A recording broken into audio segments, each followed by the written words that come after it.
দল যদি আমাকে কোনো দায়িত্ব দেয় আমি ইনশাল্লাহ সেই দায়িত্ব সঠিকভাবে সততার সহিত পালন করব। এই 51 ওয়ার্ডে যে 4টি সেক্টর রয়েছে, আপনারা যদি সিটি কর্পোরেশনের মেয়র যে বর্তমানে দায়িত্বপ্রাপ্ত মেয়র রয়েছেন তার সাথে আপনারা বসেন, কথা বলেন, আবেদন করেন, আমাদেরকে যদি সহযোগিতা চান ইনশাল্লাহ আমরা যাব, এবং যাতে সেই গেজেট যখন হয়েছে সেই 16 সাল থেকে সে অনুসারেই আপনাদের দাবি বাস্তবায়ন হয়, আমরা সেটার চেষ্টা করব ইনশাল্লাহ। কিশোর গ্যাং নিয়ে বলেছেন, ইতিমধ্যেই বিভিন্ন সেক্টর থেকে কিশোর গ্যাংয়ের বিষয়ে কথা হচ্ছে। আপনারা 4টা সেক্টরবাসী যদি ঐক্যবদ্ধ থাকেন, সেনাবাহিনীর কর্মকর্তাদের সাথে বসেন, সিসি ফুটেজ নিয়ে যদি আপনারা কথা বলেন, আমি অবশ্যই মনে করি প্রশাসন ব্যবস্থা গ্রহণ করবে, এবং আমরা যা লাগে প্রয়োজন সেটা আমরা ইনশাল্লাহ করব। বিএনপি বর্তমানে আমাদের দেশ নায়ক তারেক রহমান 31 দফায় স্পষ্টভাবে বলেছেন, যারা অন্যায়কারী, যারা অন্যায় করছে, সে যদি আমার দলের হয় তাদের বিরুদ্ধে সাংগঠনিক ব্যবস্থা নেওয়া হয়েছে এবং আইনগত ব্যবস্থা নেওয়া হয়েছে। আইনের ফাঁকে ফোকর দিয়ে বেরিয়ে যাচ্ছেন, কিন্তু তারেক রহমান বলেছেন আমাদের সিদ্ধান্ত থেকে আমরা এক চুলও সরব না।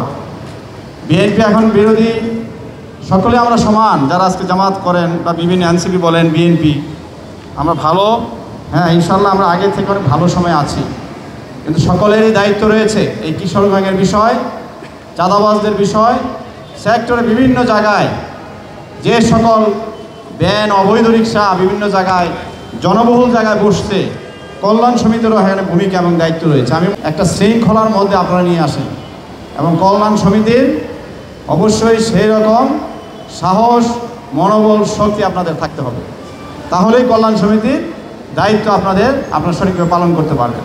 আর যদি সেটা আপনারা না করেন, আমি মনে করি প্রত্যেক সেক্টর কল্যাণ সমিতির উদ্দেশ্যে বলবো, না পারলে আপনারা সেক্টরবাসীকে ডেকে যে এই সেক্টরে চাঁদাবাজি হচ্ছে, কিশোর গ্যাংয়ের দৌরাত্ম্য বেড়ে গেছে, যত ভ্যান বসছে আমি পারছি না, আপনারা দায়িত্ব ছেড়ে দেন, সেক্টর যারা আরও অনেক লোক আছে তারা দায়িত্ব গ্রহণ করবে।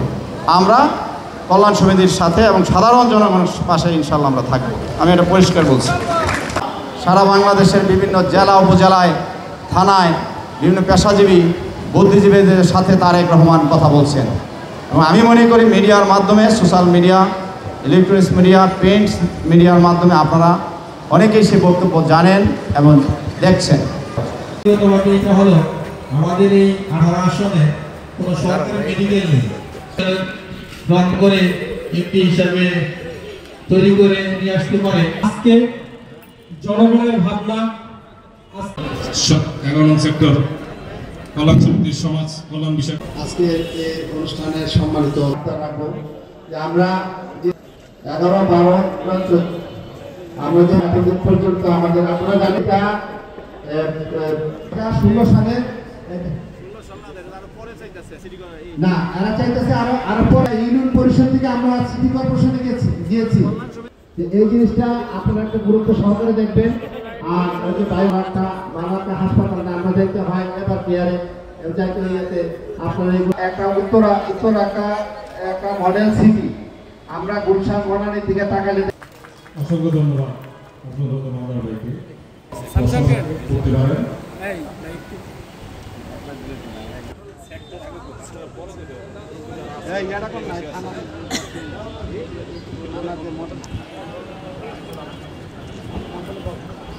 প্রশ্ন নিয়ে আসছেন 11 সেক্টর বাসিন্দা, স্থায়ী বাসিন্দা শামসুল আলম ভাই।